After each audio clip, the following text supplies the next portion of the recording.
escolar, Jaime empezó a ir al nido a los 3 años. El padre trabaja desde muy temprano, siendo la madre quien los cuida. Sus intereses están relacionados a los videojuegos. O sea, comienza hablando de la historia escolar del menor, luego va hablando de la dinámica familiar y menciona los intereses del chico. Si bien es cierto, la información es de utilidad, es muy útil, nos puede servir, pero no hay una coherencia ni una linealidad entre cada una de las ideas. Está hablando de varias cosas a la vez y no hay un orden. Y eso al final no permite que nosotros interpretemos y sacar una síntesis y un análisis mayor. Entonces, aquí mi sugerencia es que nosotros estructuremos en nuestra redacción por áreas. Por ejemplo, considerando un poquito el desarrollo evolutivo. Particularmente yo lo hago de la siguiente manera. Si yo viene una madre de familia, generalmente la primera entrevista es con uno de los padres, o los cuidadores. ¿Por qué trae a su hijo a consulta?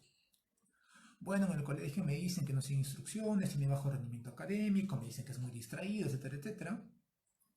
Voy preguntando yo, a ver, señora, durante la parte prenatal, ¿hay un evento significativo que haya puesto en riesgo la salud del menor? No, no hay ninguno. Mi embarazo fue normal, dentro del tiempo esperado, fue por parto natural, etcétera, etcétera, sin ningún tipo de complicación. Ya no hay nada más.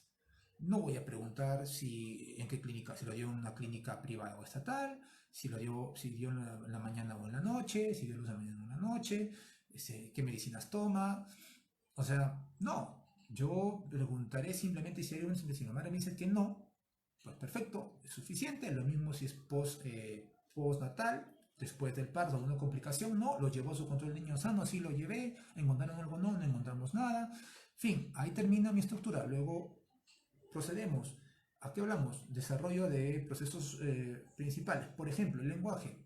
Etapa motora, ¿alguna complicación? No, ninguna, todo dentro de lo normal. Caminó a tal edad, previamente gateó, no gateó, perfecto. Aparte del lenguaje, ¿a qué edad comenzó a mencionar sus primeras palabras? A tal edad, cómo las mencionaba, si utilizaba gestos solo para señalar, o cuántas palabras más o menos usted se ha dado cuenta de que componen su fraseo, si comunicaba oraciones, frases, o sea, partes importantes, y voy estructurando. Termino la parte de eso, continúo. Autonomía e independencia, todo referente a autonomía e independencia.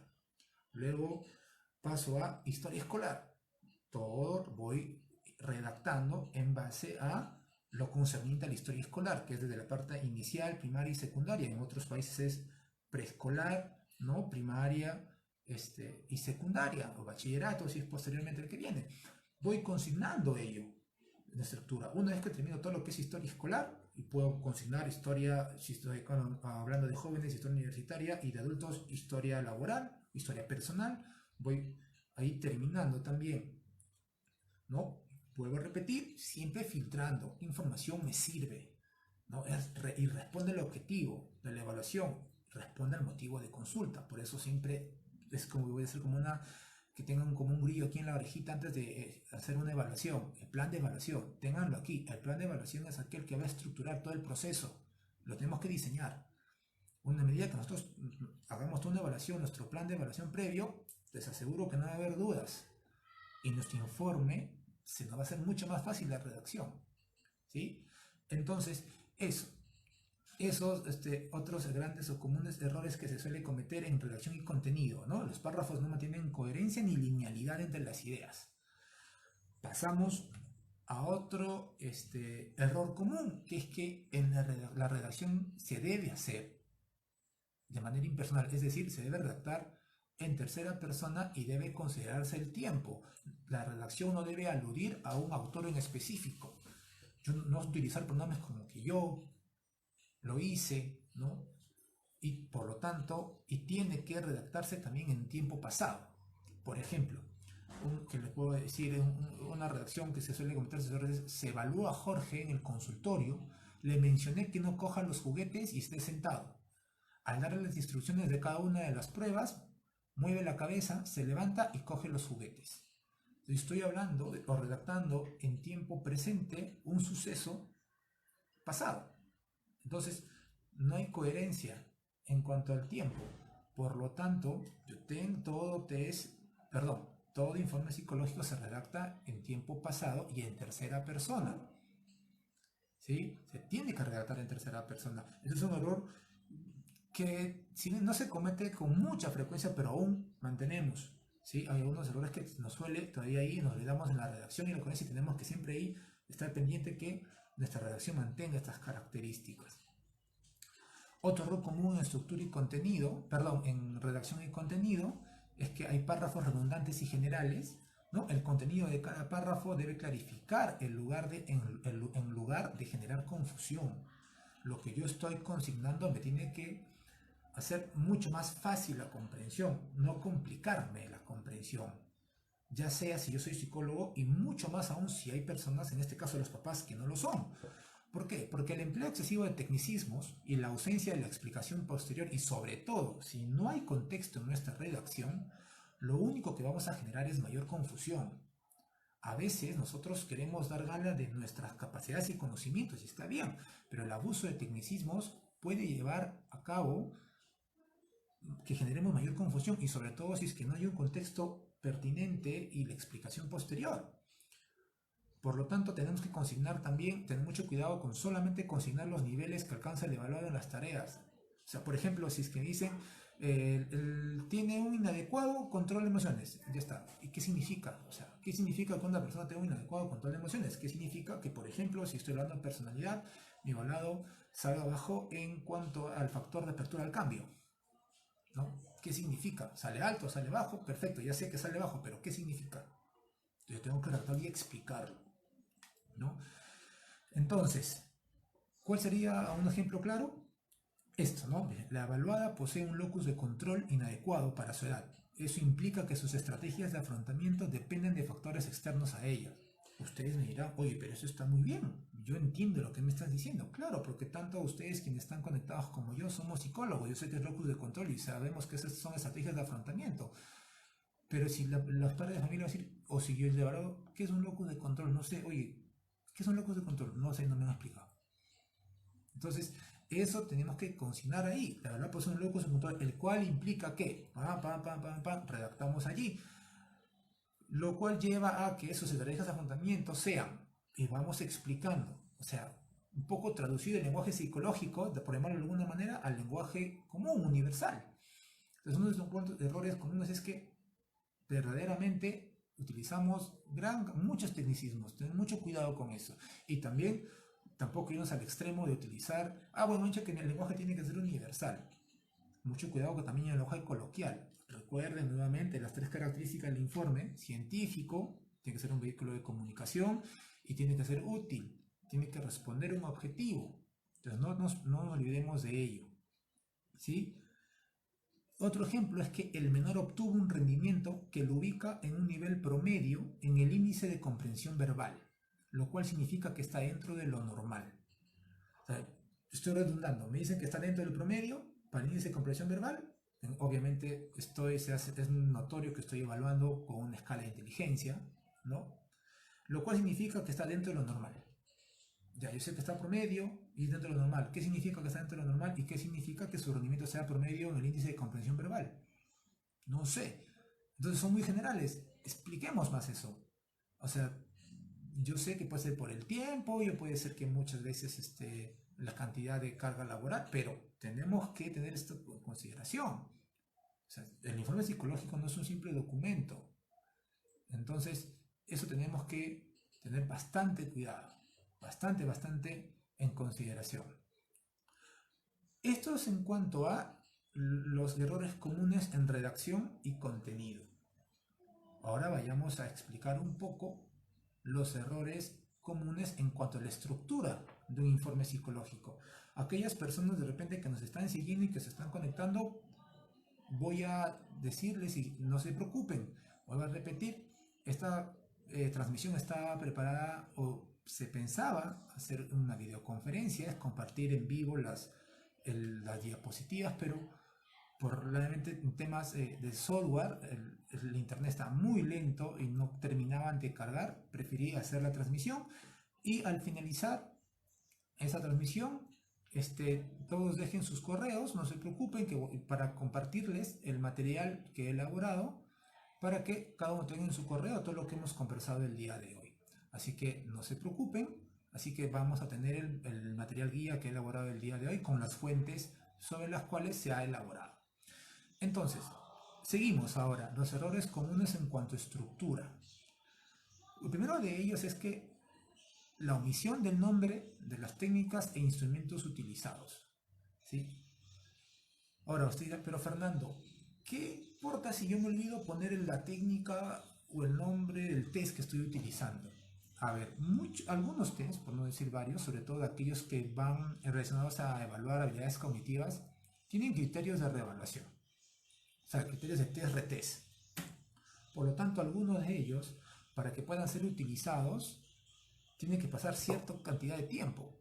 Por ejemplo, las escalas Wechsler, para que, si a mí me evalúan hoy, marzo del 2020, me evalúan con una WISE, con la WISE 4, para que me vuelvan a reevaluar, tiene que pasar como mínimo 1 año y medio. Por lo tanto, si es que el profesional que me evaluó no consigna con qué escala me evaluó inteligencia, el otro profesional no va a saber y simplemente no voy a poder aplicar la WISE 4 y por el efecto de aprendizaje mis resultados pueden verse afectados. Es por eso bastante importante que nosotros consignemos y no nos olvidemos de colocar los nombres de los instrumentos. Entonces, muchas veces nos damos cuenta, ¿para qué pongo yo los test? Es un tema de estructura, ¿quién lo manda? No, ahora ya sabemos para qué. Se coloca el nombre de las pruebas y las técnicas que se utilizan. Para los criterios de reevaluación, para los criterios de test-retest. Para eso consigno los nombres de las pruebas que se utilizan. Segundo de ellos, un error que sí, ahí tenemos que, esos sí a veces son imperdonables, que no sepamos redactar el nombre de los instrumentos correctamente, ¿no? Se pone que pruebas utilizadas, WISE 4, Ecomplec, 16PF, RIAS, ¿no? O sea, pongamos el nombre completo, es el nombre completo y sus siglas al final, ¿no? Si estoy evaluando utilizando la escala de inteligencia de Reynolds, pondré RIAS, si es que estoy utilizando la escala completa, y pondré escala de inteligencia o escala breve de inteligencia de Reynolds, RIS, ¿no? Su escala breve, con su acrónimo, escala de inteligencia de Wechsler para adultos, cuarta edición, WISE 4, y así cada una de las pruebas, ¿no? Y en las técnicas, obviamente, observación, entrevista estructurada, alguna ficha para la observación de conducta. Particularmente yo utilizo una ficha que me ayuda a mí a esquematizar cuáles son los aspectos que influyen en la evaluación psicológica, que son de Moreno y Torne, ¿no? Psicólogas peruanas, que me ayudan a mí a esquematizar cuáles son los factores que inciden de manera directa en la evaluación o la aplicación de pruebas, sobre todo, que fueron aquí elaboradas aquí en Perú. Entonces eso me ayuda a mí a esquematizar mi observación de conducta. Entonces yo pongo completo el nombre y luego la sigla. Sí, ese es el orden, ¿ya? Sobre todo para identificar lo que hemos utilizado. ¿Qué test hemos utilizado? Sobre todo para los criterios de reevaluación, de retest. Otro error, y esto sí es de bastante cuidado, es que no debemos mencionar resultados de áreas evaluadas sin consignar los instrumentos correspondientes. O sea, por ejemplo, llegan informes que consignan la explicación sobre el desarrollo neuropsicológico o aptitudinal o del lenguaje, y en el informe no hay ninguna prueba o técnica con la cual se haya recogido esa información. Por ejemplo, yo no voy a hablar de desarrollo de las funciones ejecutivas si es que obviamente no he utilizado una batería de neuropsicológica, háblese del ENI, del ENFEN, ¿no? De la anillas, qué sé yo, dependiendo de la edad del evaluado, si es que no estoy consignando el test allí, si yo no me voy a inventar el nombre de pruebas. Eso tenemos que tener claro. Yo tengo que colocar el nombre porque a partir de ello le da sustento al por qué yo estoy consignando de repente que esta persona tiene un déficit en el desarrollo de determinada habilidad. Y ha llegado informes que ponen área neuropsicológica nivel promedio y no hay un test. Área intelectual nivel promedio y no hay ningún test. Tiene déficit de atención y cuando vemos en todo el informe, o sea, el diagnóstico es TDAH y todos los criterios diagnósticos del DSM-5, al buscarlos en el informe no hay ninguno. O sea, ni siquiera miden aquellos aspectos que mínimamente tienen que estar afectados o que presenta déficit de una persona con TDAH. Lo mismo pasa en la evaluación de personalidad, lo mismo pasa en evaluación o el diagnóstico de problemas emocionales. Entonces, este error sí es fundamental que tratemos de corregirlo y no volverlo y no cometerlo. O sea, si vamos a consignar un área psicológica, tenemos que colocar el instrumento o la técnica con la cual hemos recogido esa información. Otro error que se suele cometer en cuanto a la estructura es la omisión de conclusiones, y una conclusión en la parte de conclusiones de un informe psicológico no se trata de un resumen, se trata de una síntesis. O sea, yo no voy a colocar un resumen de todo el informe, es una síntesis de aquellos aspectos significativos, específicamente de los resultados de las áreas evaluadas, y que también se ha podido identificar en la entrevista o en la anamnesis. Se coloca eso como síntesis, para que a partir de ellas a partir de ellas se hizo la interpretación de cada una de las áreas. Entonces no voy a poner simplemente los resultados. Obtuvo un rendimiento intelectual promedio, se identifican problemas emocionales, se evidencia conflictos en su ambiente familiar. Ya, perfecto. Ya. ¿Qué significa eso? Al final, ¿eso qué se traduce? ¿Qué implica que el niño tenga un déficit promedio? ¿Qué implica que tenga problemas emocionales? ¿Qué implica que el niño presente problemas o conflictos dentro de su familia?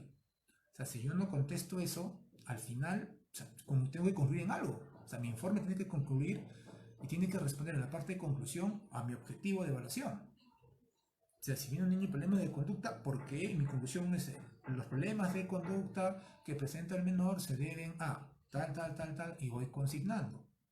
Ahora, muchos de ustedes dirán, y sobre todo los que están aquí en Perú, son de Perú, dirán, los psicólogos, según la nueva ley de salud mental, no podemos diagnosticar siendo observada, pero yo tengo que responder, ¿no? ¿Qué implica eso? Entonces, eso es bastante importante que nosotros no nos olvidemos.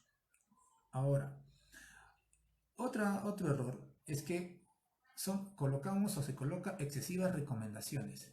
Las recomendaciones que se consignan en el informe tienen una relación directa con las conclusiones.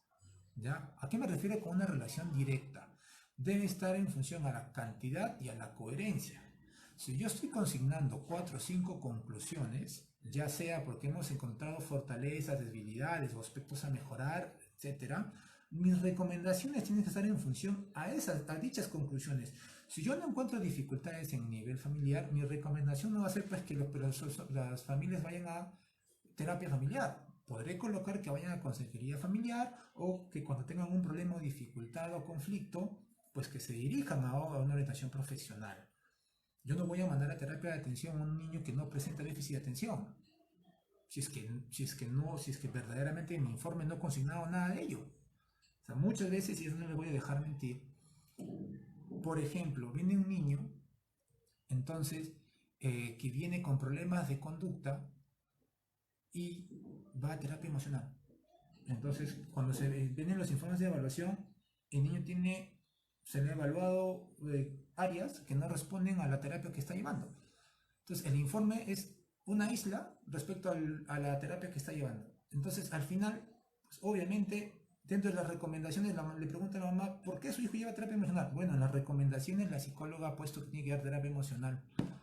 Entonces, eso nos da a notar que en la parte de recomendaciones está divorciado totalmente de la parte de conclusiones, cuando tienen que estar totalmente interrelacionadas.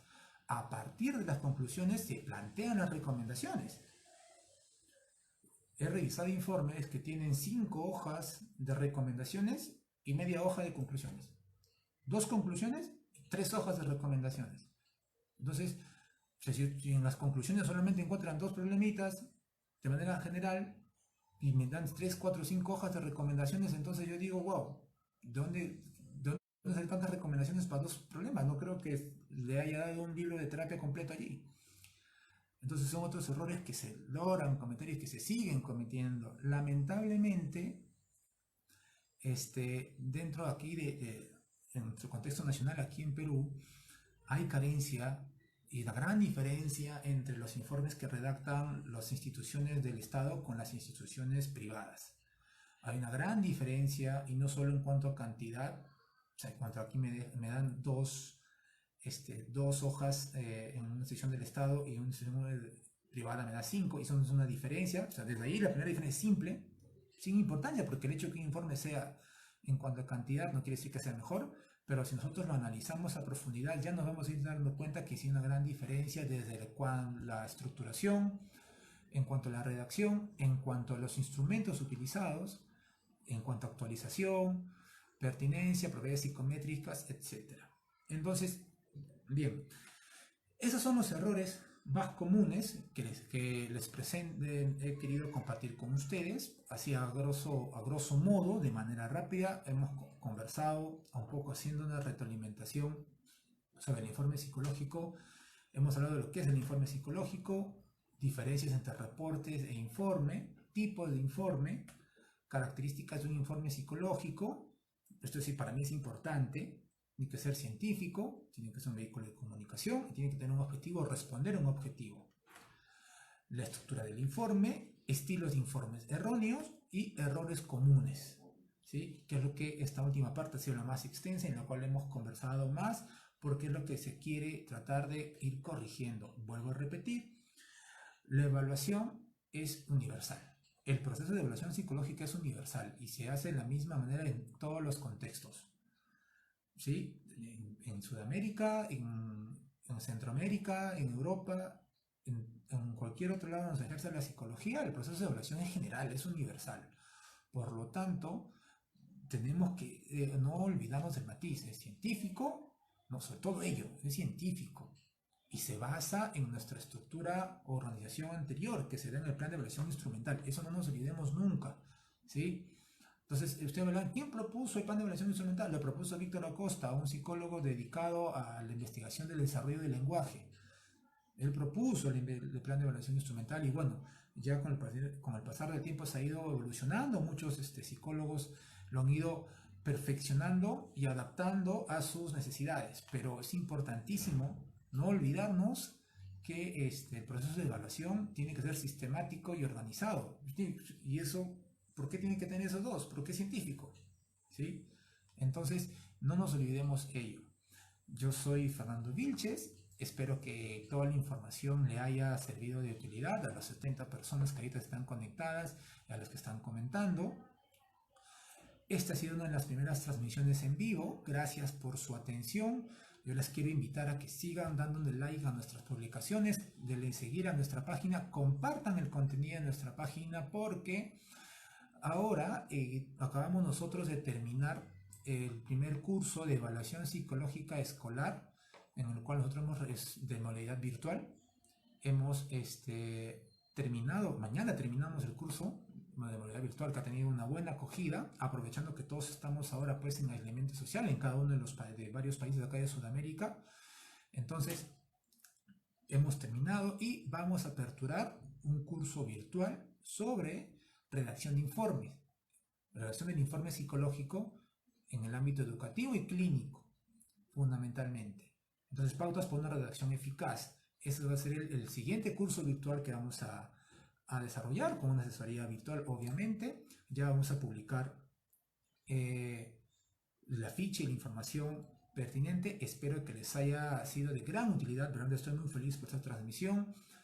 No olviden de colocar su correo aquí en los comentarios para que puedan entregarles a su correo, enviarles el material que se ha preparado para esta transmisión. Y nada, los invito a darle like a nuestra página también del Centro de Atención y Bienestar Psicológico Cuscaya, que también estamos publicando contenido dirigido netamente a intervención psicológica y evaluación psicológica. Cuscaya Asesoría Psicológica está orientado netamente a la optimización de la práctica profesional psicológica de estudiantes y ya profesionales en psicología. Entonces, les agradezco por su atención. Muchos saludos a todos los que se han conectado.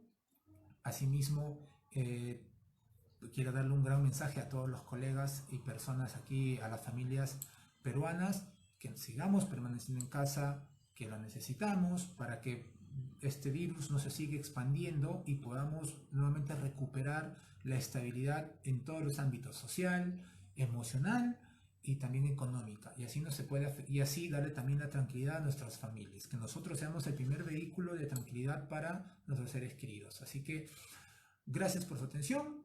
Hasta otra oportunidad. Sigan compartiendo en sus redes, que pronto habrá muchas más novedades. Hasta una nueva oportunidad.